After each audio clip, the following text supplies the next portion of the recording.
quiero hablar inglés, pero no tengo tiempo hoy. Me dicen hable inglés y mañana tal vez me voy.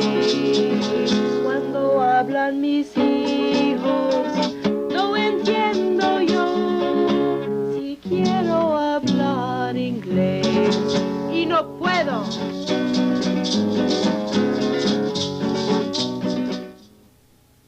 Ask me, what part of Mexico are you from? And I tell them I'm born here in Sacramento, in the capital. And then they say, oh, you're Pocho. Eek! This word just rubs me the wrong way. No, I'm Mexican, I tell them. They say, oh, no, you're not Mexican. And I feel like I tear my heart out. What do they mean that I'm not Mexican? My parents are from Mexico, and I'm born here. And my children keep asking me, what are you? Mexican or American? What are you?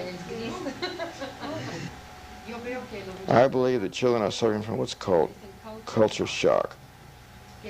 I mean, they have the family, they have the school that put things on one side, and the parents put things on the other side to them, and the kids keep trying to sort it out, throw out some things and keep other things.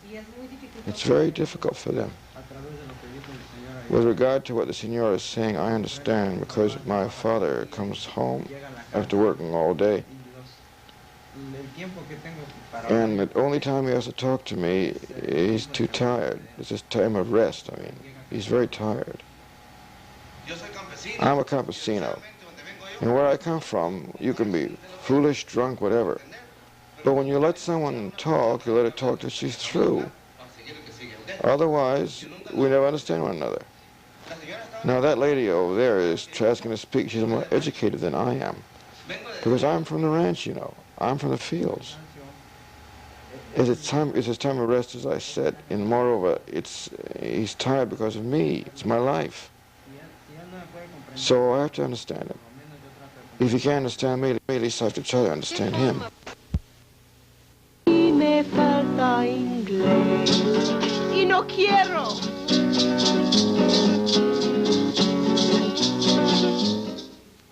The second part of government agencies is some of those people stop being people.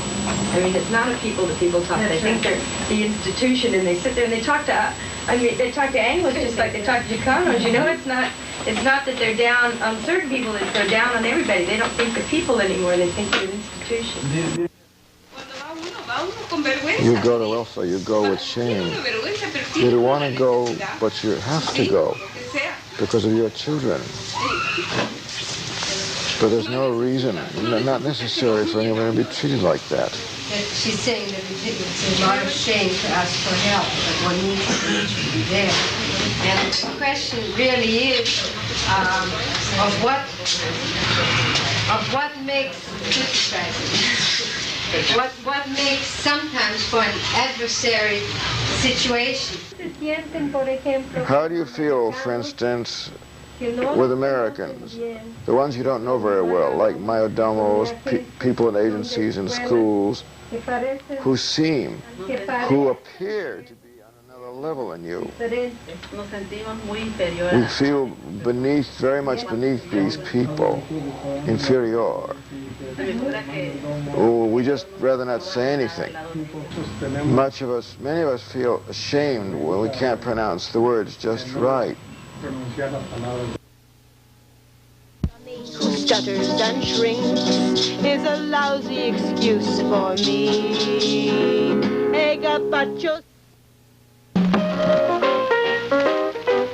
Hello? Anyone home? Go away. We got enough brochures.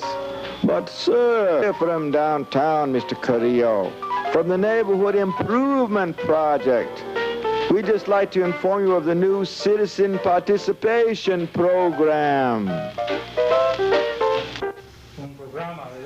A program for development of a neighborhood, which will establish a committee of the neighbors for advising the city. All they want to hear is problems, more and more problems, but they don't solve one single problem. Look, will you excuse us for just half a minute, Mr. Carrillo? Poor fellow. But there you are. It's the language. He just can't seem to understand. Well, Maybe it's my accent. What do you think? Or maybe I talk too fast. I mean, I understand them, what they say, but when I talk, poof, right through their heads, like smoke. So what is necessary is if they just solve one problem, so people will take an interest. I could talk English, and who knows? Perhaps I will. Please listen to me for a minute now. We are trying to have this meeting in such a way that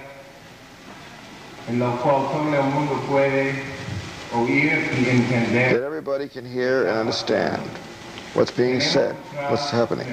Now, there are chairs in the rear. Black people don't sit in the back of the bus. Mexican people don't sit in the back of the bus.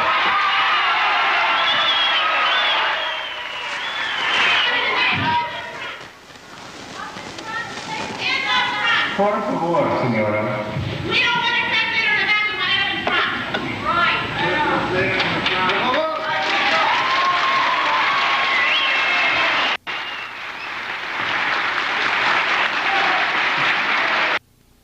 I really should learn English, but I don't have the time right now.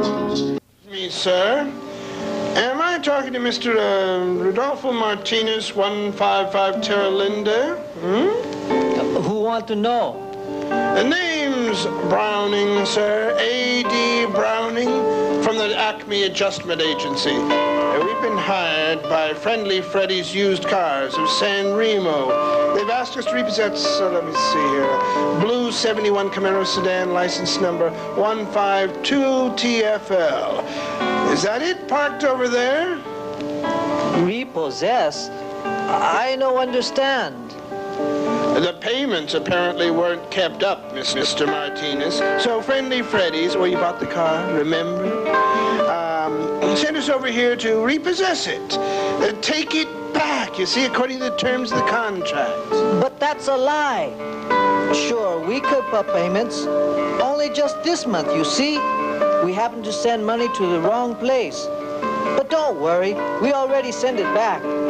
Look, Mr. Martinez, I'm sorry, but you'll have to take that up with the company. We were just told to come over here and pick up the vehicle. No, don't give it to him. Deme las llaves. All right, this case is about Mr. and Mrs. who? Mrs. Martinez. Okay, where are they? Their house. In their house. What happens? What happens? Okay, what happens? One what? One man comes to pick up, take, repossess the what? Okay, why? Because they didn't make the payments. They don't make payments? That's right. Mr. Martinez didn't make the payments. Okay? All right. Now, I want you to remember, I want you to listen, and I want you to stop. That's the most important thing right now. You listen. When talking to Mr. Rodolfo Martinez, 155 Terra Linda. Who want to know? The name's Browning, sir. A.D. Browning from the Acme Adjustment Agency. We've been hired by... You understand everything I said? Okay? All right, what did the man say? The man with the hat. Not Martinez, the other one. Oh, the man, employment, the company of All right, what did he say? I'm sorry, I am Freddy. Okay, I am what? Freddy. Brody?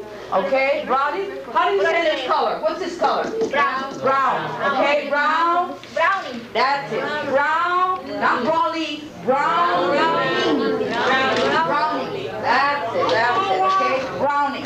We constantly try to join the factual information with the psycholinguistic situation that people find themselves in. I really don't think we can teach one without the other. I also think that we try to have the students interact with each other because the classroom itself is very scary. Me, sir. Am I talking to Mr. Rodolfo Martinez? Excuse me, sir. Repeat, Carlos. Excuse me, sir. That's it. Repeat for me, Lupe. Excuse me, sir. Good. We use chain drills, substitution drills, every oral means at our disposal to keep language flowing and not stress too much, you know, the fact that they're supposed to be learning. Excuse me, sir. Am I talking to Mr. Rodolfo Martinez? Who wants to know? Who wants to know? That's it. That's it. Who wants to know? That's it. That's it. Repeat it up. Up to them. Talk to them. Don't talk to me. Who? That's it. Remember, you're a model. What's a model? Modelo. You're an example. So the other people can hear you. Okay. Browning, sir. A.D. Browning from the Acme Adjustment Agency. We've been hired by Friendly Freddy's Used Cars in San Remo. They've asked us to repossess some, let's see here, blue 71 Carrera sedan, license number 152 TFL. Is that it parked over there? Repossess? I don't understand. All right. Repossess. Repossess. Repossess. All right. So, Mr. Martinez understands repossess. All right? Excuse me. He listens, okay, and he repeats. Repossess, I don't understand. Okay, tell me. Repossess, I don't understand. That's it. Tell me. Repossess? I don't understand. We're going to go back. What's going to go back?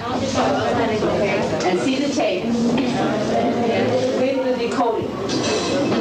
All right? The decoding is the explanation. What's explanation? Okay. All right. Of various places. All right. What's various places? Where you can interrupt. Interrupt. Okay. The dialogue. What's dialogue? Dialogue what? Okay. Talking. Okay. All right. Talking. And do what? Keep it the same? No, X amount. Ask. What else? Why do you stop? Okay, because I don't understand. You don't understand? What else? You want to what? You want to ask why? Repeat again. You want to repeat it again? You want to repeat it again? Okay. Why? Do you want to continue talking the same way as Mr. Martinez? No, we try to stop. Improve? All right. You want to stop it to what? Improve. What's improve? Better what? argument. First, better language.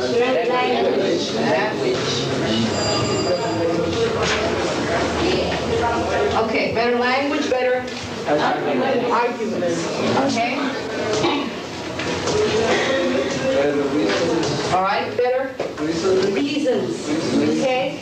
All right, Martinez calls Browning a what? What's his reason? He calls and he says, if you didn't make your payments, if you sent it to the wrong place, we're going to repossess the car. And Martinez says, you're a what? What's his argument? You're a liar. A liar. Is this a good argument? You're a liar. You're fat, you're ugly, you're stupid, you're poor. Is this an argument? No. Okay. So you want better language, better arguments, better and what? Stronger what? All right, very strong what? Reasons or what? Arguments or words. That's it. All right. Okay, so first weak argument. Excuse me, sir. Am I talking to Mr. Rodolfo Martinez, 155 Terra Linda?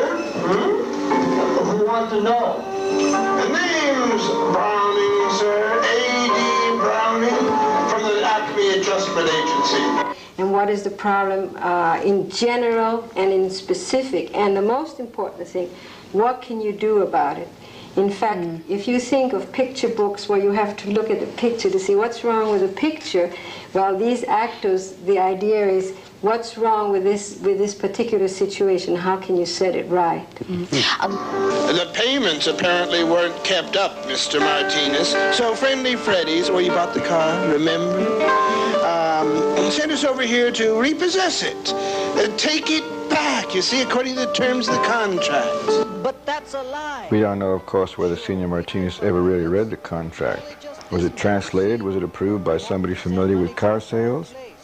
We should never sign something, of course, without reading it all the way through, including the fine print, the often booby-trap parts which some salesmen count on for us not to read, since if we did, we'd see what we were really getting into. No, don't give it to him. Deme las llaves. Yo quiero saber inglés, pero tengo miedo a hablar.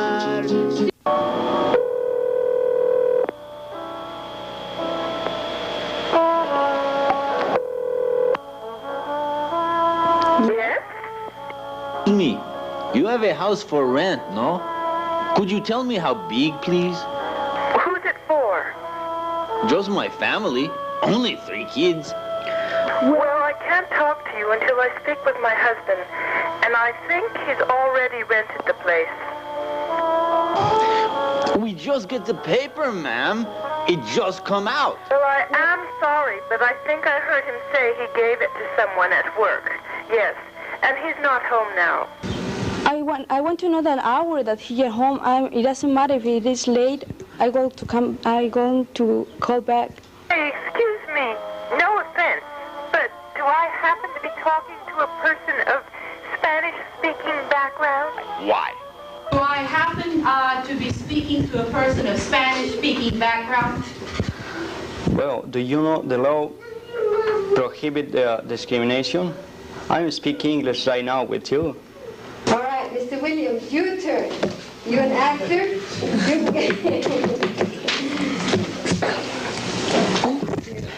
Thank you. All right, do I happen to be speaking to a person of Spanish-speaking background? Does that really matter? Well, we've had a lot of problems in the past, sir. I mean, I have no offense.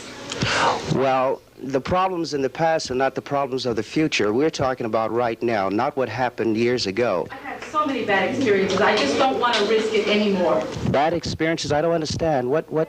People, you know, you have one, a family comes in, and then there's 6 people, and then there's 7 people. Meanwhile, more and more cousins are sucked in, junk cars piling up, the plumbing wearing out, dogs and pets and babies jam-packed everywhere like sardines.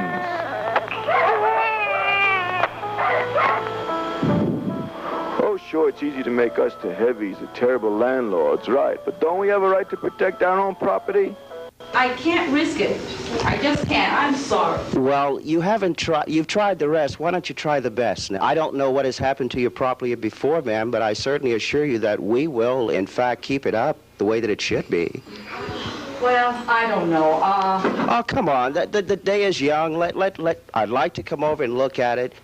Well, you have to speak to my husband because I don't know anything about it. Fine. What time does he get in?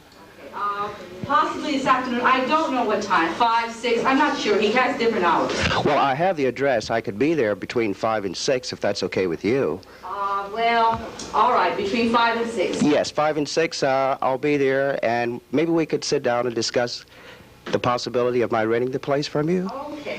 Thank you very much. Thank you.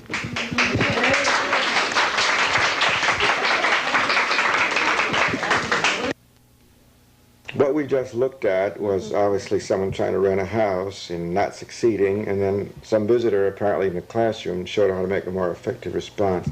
Yeah. What we're really looking at, though? Well, you were looking at a classroom situation in which people are trying to learn English from a simulated situation that, however, exists in a town like Salinas, a bilingual, bicultural community, and in which we're trying to teach the students English, but also by inviting an American in. He is a model, but he's also confronting the same situation that the students are confronting for the first time. And when you started to teach, as I recall, you were very upset. You didn't have the right kind of materials. You thought they were lifeless, and so you came to me, remember, and you said, "Can we do something?" And so we took our little video camera and our little troupe of players, and we went out and we captured some of the situations that the students told us were very problematical, where they had to speak English. We found there was 7 areas. 7 areas, yeah. Health, welfare, work, housing, consumer education, immigration, and education. That's right. 7. And so we made these little dramas out of all in these areas where there was rather rampant, chronic miscommunication. Yeah, there's lack of confidence on the part of the students, and there's lack of really sensitive listening on the part of the hearer. Yeah. And of all of those areas, one of the most important or substantial seemed to be housing. It kept coming up again and again. Housing is where the linguistic and the cultural lines cross. Yeah. It was Paul Goodman who really pointed out the essential spontaneity of any kind of conversation and the ambiguity that is involved in it. Namely, any communication, quote unquote, has a lot of unspoken assumptions, is open to misinterpretation, has verbal double talk. So it's rather risky business, speaking. I remember that the fragment we just saw, the visitor seemed to have a lot of language at his disposal. He seemed to sort of get on top of the situation. Yeah, I don't think he realized that his verbal skills really were a wipeout for our students. A wipeout. There's a lot to all those little words he strung together, but he seemed very sophisticated, actually. He was. The question really was his happy ending a real happy ending? Yeah. Because more likely than not, in real situations, that doesn't occur. At the same time, he also told us later how much it really cost him, and that was very moving. In fact, it was really brave of him to admit that. So why don't we show a little bit of that now, another ending, the problematical ending.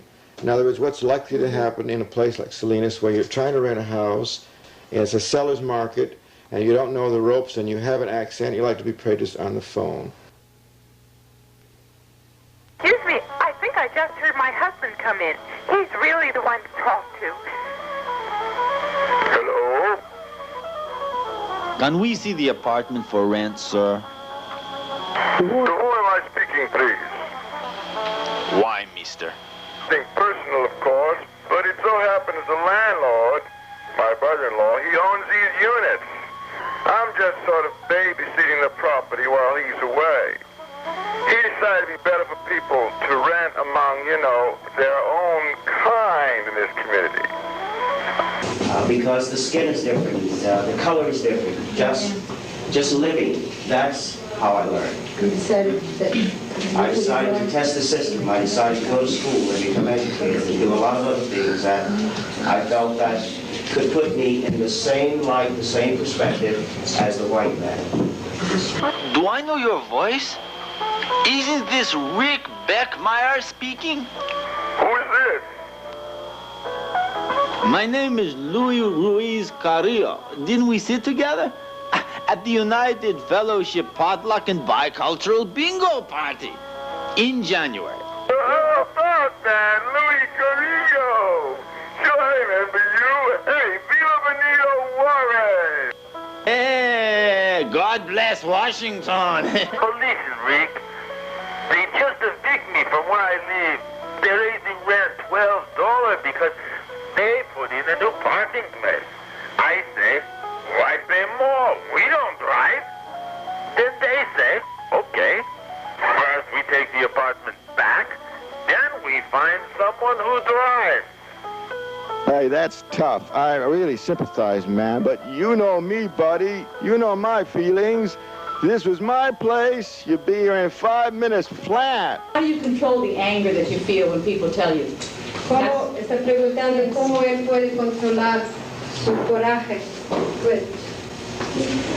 It's very difficult. I control it by getting angry inside and not letting the person know that I am angry inside.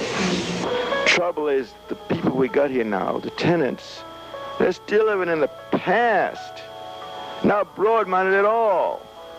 If I brought you in, they'd probably make it hell on both of us. I control it by biting my tongue if I have to. I mean, I got to do business with them, you know. I just can't afford to get those damn fools down on me. I teach karate and judo, and the force is let it pass. Don't stand and fight force with force. Let it pass. Listen, Rick, please. I look for weeks. I find nothing. Hey, buddy. You're talking to your good friend Rick, remember? Don't worry, pal. I'll start scouting right away. I'm going to keep my eyes open. You're talking to an ignorant person who doesn't know the responsibilities of human nature.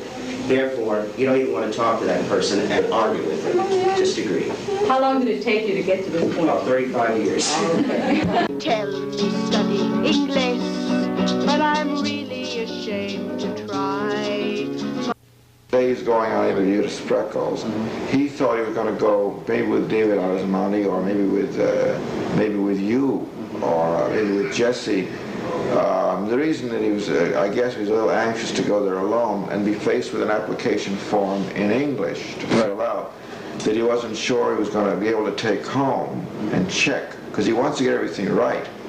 And then, so when I talked with David, I found out that, well, no, they plan for him to go along because it's better if he goes alone. Right. So he seems more independent, a real job applicant, not a make-believe applicant. Right. Yeah. So then he asked me several times whether if he could take the application home, whether he could come to the office, you know, and we could help him in case he didn't. Not that he won't try. Right.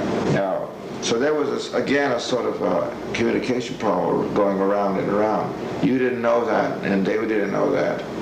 And he was working there with this worry inside him about it. And it's a big worry because it's really a job, you know. That sure, well, he's going to be concerned. These are things that come up, you know, with Gabriel when he doesn't speak good English, and things like this, they come up from time to time. Yes, and part of the reason they come up is that, like guys in your position or in Dave's position, part of their helpfulness would be to try to anticipate what he's too shy to tell you. That would help all around. And I realize that's a problem, you know. That he pointed out to me the reading that was his most difficult problem, the one that gives him most worry, is reading blueprints and understanding them, because they're usually written in English, and while he doesn't understand spoken English, he doesn't.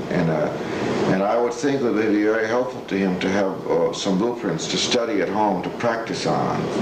I don't know if you knew that, and maybe that's probably, maybe if you don't, maybe he was didn't want to tell you. Or no, he has never said anything about that, but blueprint reading, when he first starts out on a job, is not that important, because he will probably be doing some maintenance work, and the welding will be light. There will be somebody there.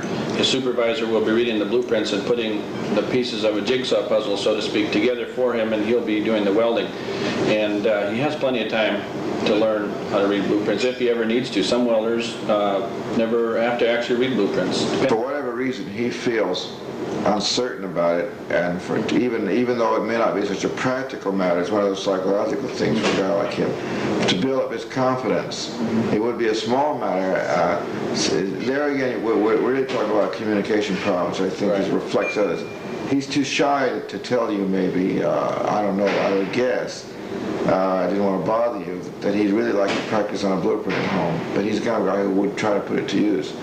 You don't see any practical reason, but it is a reason in terms of his inner confidence about his being on top of something, and therefore that might be a good thing to do. That's the kind of thing that he couldn't tell you, and you wouldn't know, and I don't know how I could help that.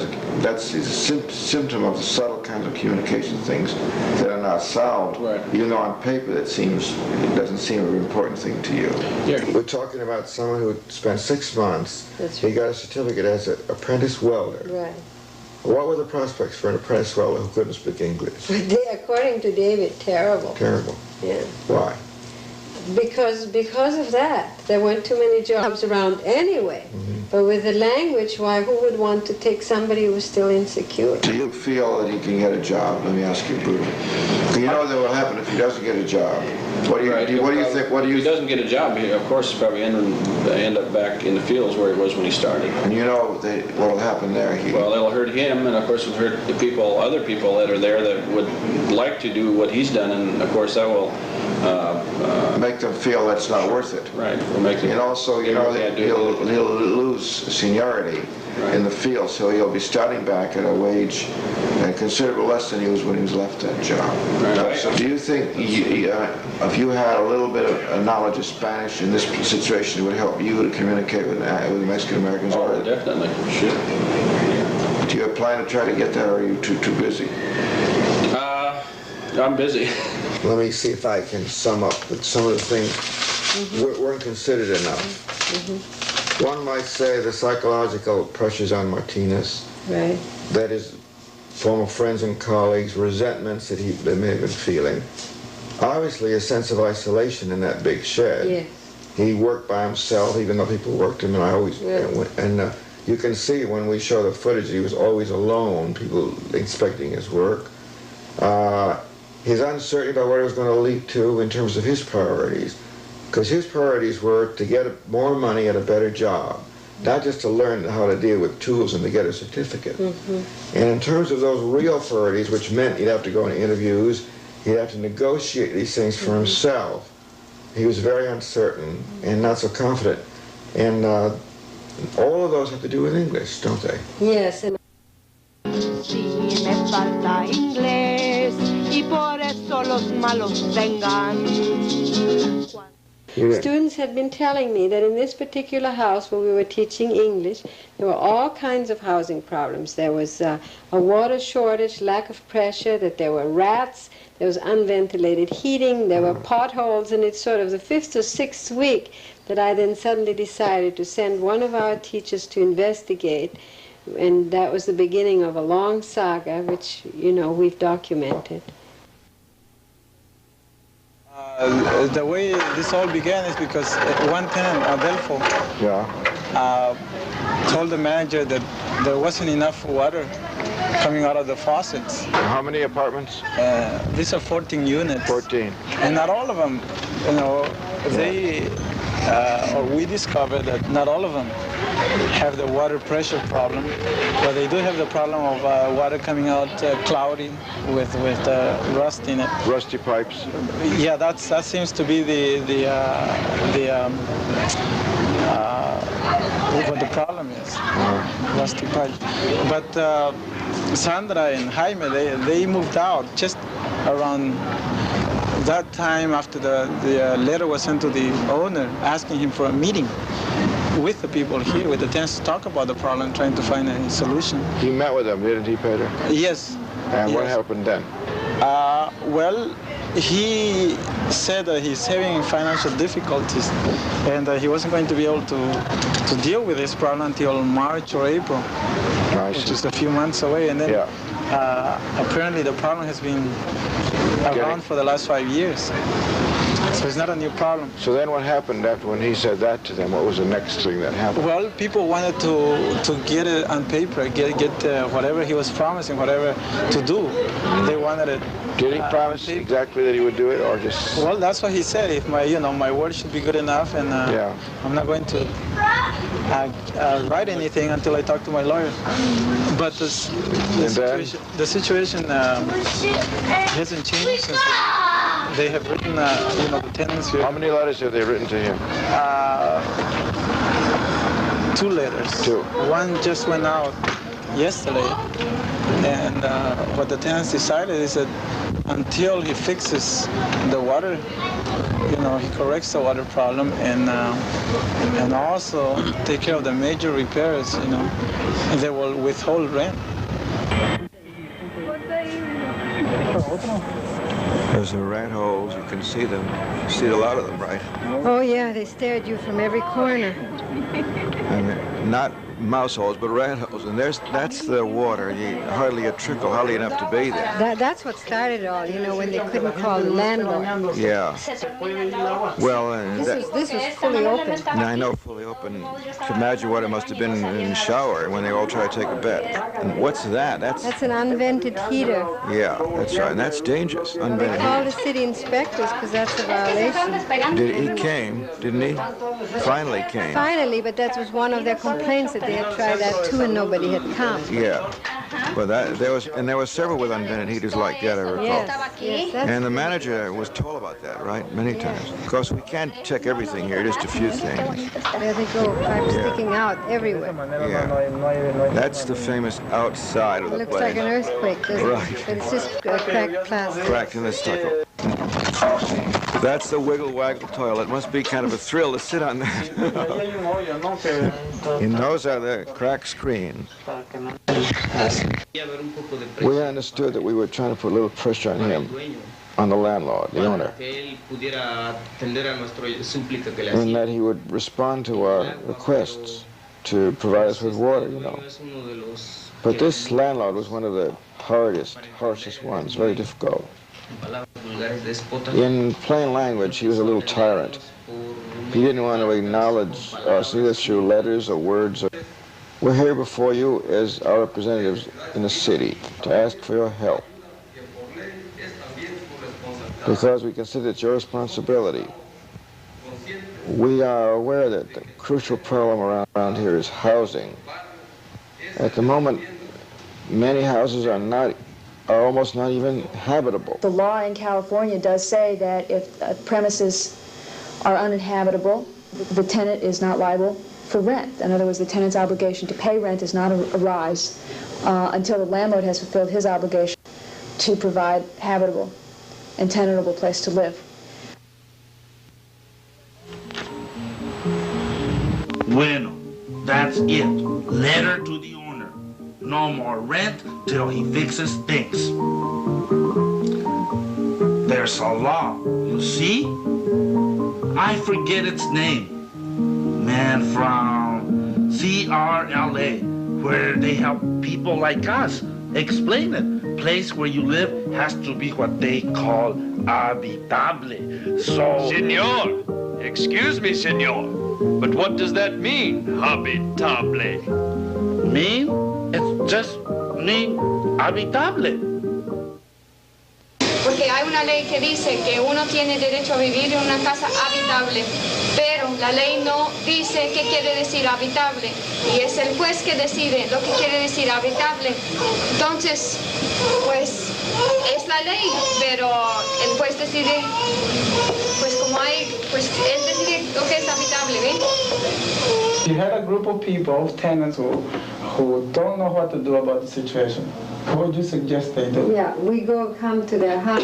I mean, what should we tell them?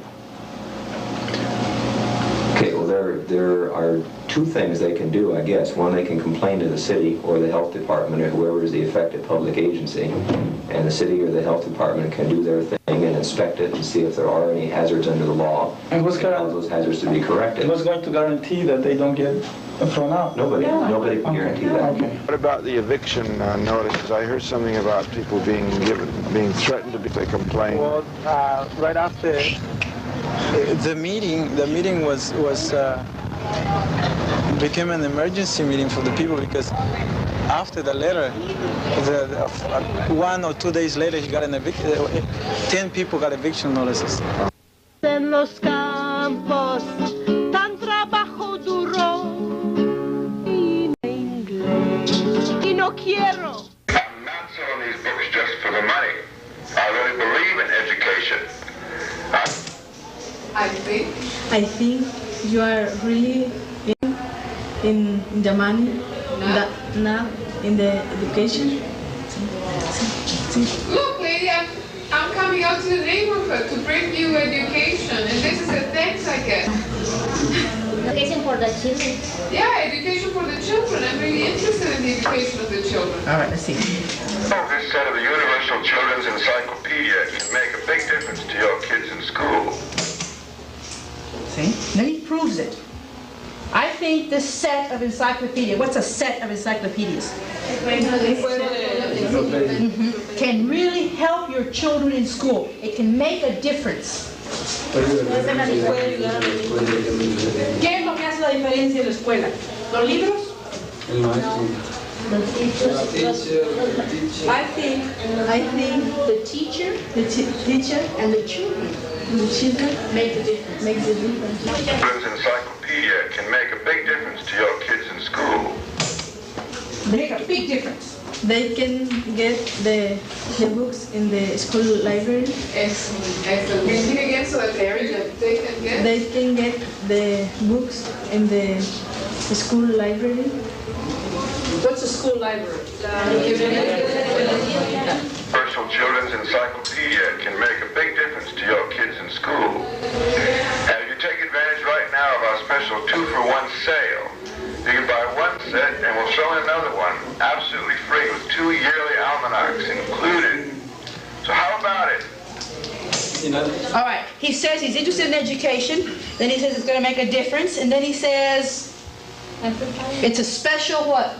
Sale. A 2-for-1 sale, okay? So he gives you education, he says it's going to make a difference, and then he hits you with the money angle. Okay? So what are you going to answer him? Well, I think the difference la diferencia la hacen como los maestros. I think the difference is. I think the difference is between the teachers and the child and the children. Okay, but I can give you a special offer. I can give you 2 sets of encyclopedias and 2 almanacs. Que le digan que eso no importa, no tiene lugar donde poner. Now you have to tell him something. Okay, what are you going to tell him? I don't want this. This phrase, ya no quiero, I don't want it, saved this woman money. And in 1 year, with only one bilingual teacher, we helped our students save more than $22,000. That's a lot, isn't it? Let me read you here 2 typical cases. The first was in the motor vehicle department. Because of a bureaucratic error, one senora was billed for a name change instead of only a change of registration, and the money saved was $20. In housing, a tenant paid $70 to a plumber with the understanding that this sum would be subtracted from his rent. The manager of the units refused, however, but representatives of the school appealed to the owner, who agreed. And the money saved was $70. Oh, si me falta inglés y no quiero.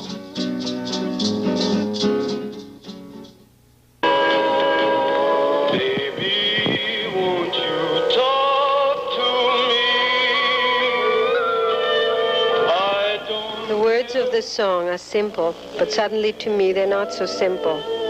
Perhaps because I've been working with these students and can identify with them so much. But I now seem to be feeling what they're feeling. I can react the way they're reacting. I hear music, American music. I can smell the odor of American food.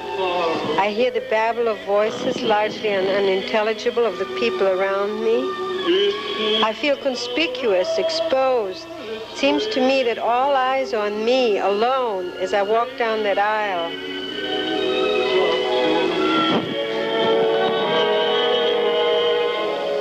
And if you miss me, tell me so. Are you lonely? Tell me so. Even the menu which I practiced in class before, remember? Now seems entirely different, because this is the real thing in a real life setting. I don't know who I'm going to be speaking to. I don't know whether she's going to be able to understand me, how she'll receive the words I've been preparing for her, whether she'll make it easier or maybe wipe me out, not even by what she says, but by a look. Another factor on that thing is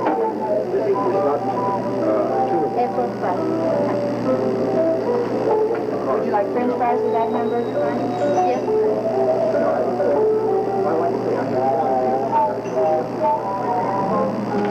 And what would you like?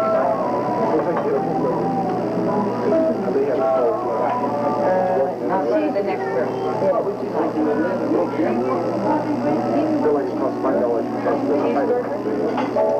Very good.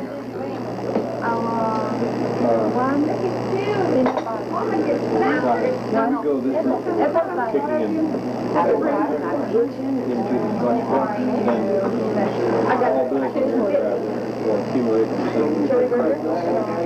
No, cheese.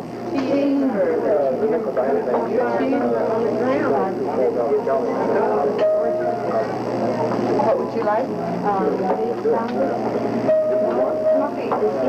Fish sandwich. The pescado. Fish sandwich. I don't have. Oh, I'm sorry. The tuna? This one? No. That is all I have. And frito pescado and fish. Oh, she means fish and chips. The dinner. I have it on the dinner. Oh, fish and chips. Este es el frito, pero cuesta $2.90. Es casi una comida. Oh, no, yo quería el sandwich. Sandwich? No. No. Okay, sandwich. Hamburger? Hamburger.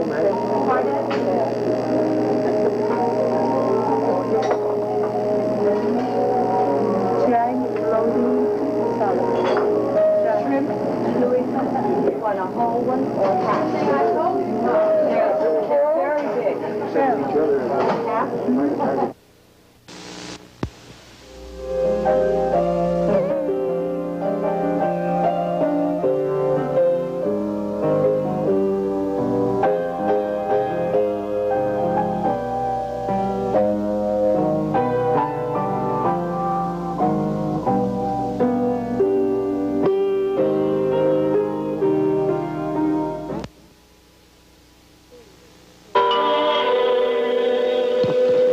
We ought to have a rerun of what just happened. After all, one of the main events, ordering our own dinner, putting our English out.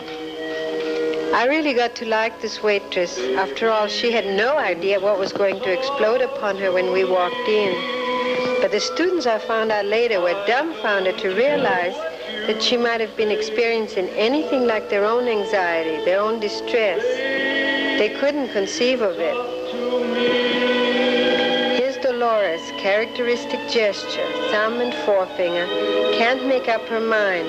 Perhaps that's the form her anxiety takes. And here's Trainee, keeps changing, first choosing one thing, then another. Maybe trying to order what she feels she can pronounce and be understood in saying rather than what she really wants.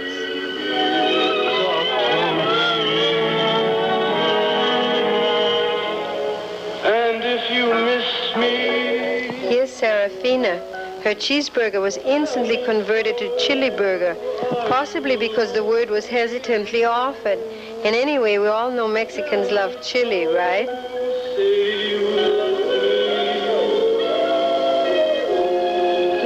Here's Lucinda ordering something which is not on the menu at all.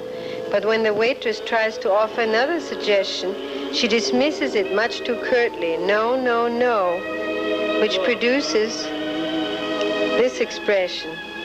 What would you say this expression amounts to? Impatience, anxiety, strained professional goodwill mixed with plain human resentment? Perhaps. But we'd better think about this expression, because you can see something like it day after day in bilingual communities produced by the same sort of misunderstanding. We tend to forget, I think, that the Spanish-speaking start to negotiate in the world with a very thin density of English. They lack the sort of mediating, mitigating middle-class English which would allow both parties to a misunderstanding to confront one another without losing face. Not only for teachers of ESL, but for anyone potentially on the receiving end of a cross-cultural circuit, this is a rather excruciating fact, I think, to take into account. I don't care what you say. What do you think of that expression? Is she mad, you think? Really mad? Let's everyone respond in his own way now to this face. What reaction you have to that face? Uh-huh. What do you say? Everyone respond in his own way now. Yeah. It's an anxious expression. She's desperate because they don't understand her. Is she disturbed or sad?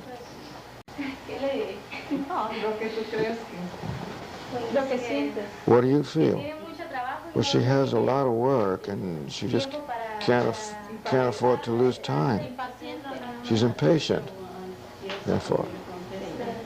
If she had a little more time, she might be able to be a little more giving. Yeah. Is she a little irritated then? Yeah, she is.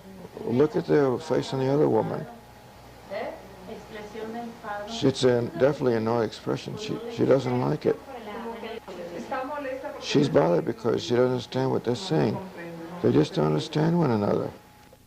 They tell me study English, but I'm really ashamed to try. My ears won't. Well, there was any benefit in this, either for the tenants or for you personally? I hope that the tenants would say that there was benefit in it, in that they had come to the end of their rope with their situation, and this was what they wanted. I presented them with the legal options, and this was the one that they chose, knowing the possible consequences, but very much wanting to take a stand. And de nosotros sí hubo errores porque pues hay muchas gentes, personas que todavía no saben qué es la comunidad, que todavía no saben, se dejan amenazar todavía muchísimo. Como para organizarnos en esas 14 unidades fue muy difícil. Y pienso yo que si nos hubiéramos organizado todos, estoy seguro de que no hubiéramos perdido este caso. Well, do you think that anything has come out of it in terms of well, 3 interest students on the part of tenants to... Okay, 3 students are now learning English because of it. 3 have better housing. 2 have said they're interested in this Hebron Heights plan, but since there is no charismatic person here to pull things together, you know, they also are looking for leadership. They're willing. I must say that those people have come through very well, and in that sense, Pedro, who went to that home, was judged them right. They didn't cave in under pressure. They went through more than they thought they would have, and I admire them. You know. I do too. It's rather moving, I think, to see after everything that happened, these people had a sort of philosophic detachment, very little bitterness. Yeah, and I really think they were rather remarkable people, and all in all, they learned a lot. I mean, just the experience itself. There was rather an absurd scenario in the court, you'll have to admit. All those city inspectors testifying that, yes, the houses were habitable, but there were all these minor infractions, dozens of them. Yeah. Then the lawyers arguing, how many minor infractions add up to one major? And then there was the time when the tenants brought last night's harvest of rats in the brown paper bag. Oh. And when the guy took them out, I thought the judge was going to faint dead away. Yeah, he dangled it like this. That's right. And then the plaintiff's lawyer pulled out this tape measure and to prove that it was only a large mouse, not a rat. Therefore, it really didn't figure. Right. Right. But since we're supposed to sum things up a little, maybe I'll play the role of devil's advocate here. You're supposed to be an English teacher. So people might say you're supposed to be teaching English. So how do you justify finding yourself suddenly involved in a rent strike? Well, it's simply connected with what I found needed to be taught. That was real life. And, you know, you have to remember that when I began, and every ESL teacher is terribly vulnerable to the experts that could have researched what we're supposed to do that will bring up the grades in the sanctuary of the classroom. The professionals. The professional, the ones that stress the how, the technique, rather than the why. And by the way, I think that's true too for bilingual or multicultural experts. They present us with a lot of lists telling us what is needed, quote, for successful communication. But you know, it wasn't until I went out into the barrio and I saw what these lives were really like that I began to have a glimmer of what was needed. And that's when we began to redo our curriculum. Yeah. That's all. But some people might say, okay, but where does English teaching stop then in, well, activism begin? They also might say, doesn't all this really irritate people, alienate them more than bringing them together? But bring them together for what? You know, bring them together to show the flag sort of the ethnic identity or the ethnic food. In the meantime, we're tiptoeing around not just the linguistic problems, but economic, social, and cultural roots of communication problems. Mm-hmm. So I found that what the students really lacked was the vocabulary to speak about the things that concern them. And the people in the community lacked either the goodwill or the patience to listen. So what we found we needed to do then was to teach in the community to both sides and show where communications broke down and how each side contributed to that. Speaking of communication breakdowns, though, if we think of the housing strike, there was a lot of miscommunication or non-communication among those on the same side. I mean, between the mediators and the tenants. That's right. Between the tenants and the rest of the citizens of the community. That's right. Between those strikers who went to court and those strikers who fell by the wayside, who defected, so to speak. And especially between the landlord and the tenants whom he saw is out to destroy his authority over his own property. Yeah, you know, in some ways I would hope that everybody really learned a lot, especially that words are loaded and that communication is not all that simple. Mm-hmm. In fact, at every point of this merry-go-round, if something had been changed, the end result might have been different. And as far as the landlord is concerned, perhaps we saw him a little bit with too much of a capital L. In fact, we later learned that he was going through a lot of personal tribulations at the time, going through a divorce. Mm-hmm. And maybe... He was victimized by anxieties, of course. Himself. Because his behavior was irrational, you might say. Yes, and maybe one can always try a little harder to get through, you know. Okay, have you got any last words of wisdom, teacher? I mean, I'm not speaking as devil's advocate now. Okay, well, maybe this would be a good time to quote Benjamin Whorf, who was a pioneer, did a lot of work in language and culture, and he has a nice quote that maybe we should end with. He says, unless we first experience with displeasure, resistance and wonder how people are profoundly different, and the experience changes ourselves, we will not come to see how they are alike, really alike. And so what they say may never become entirely intelligible to us.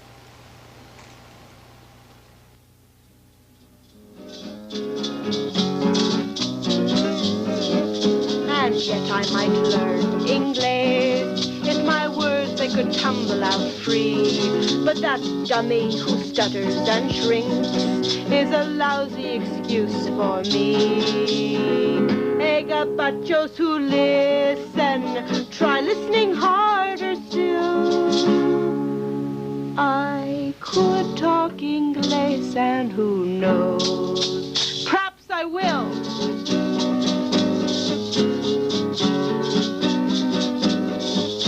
I should talk English, and who knows.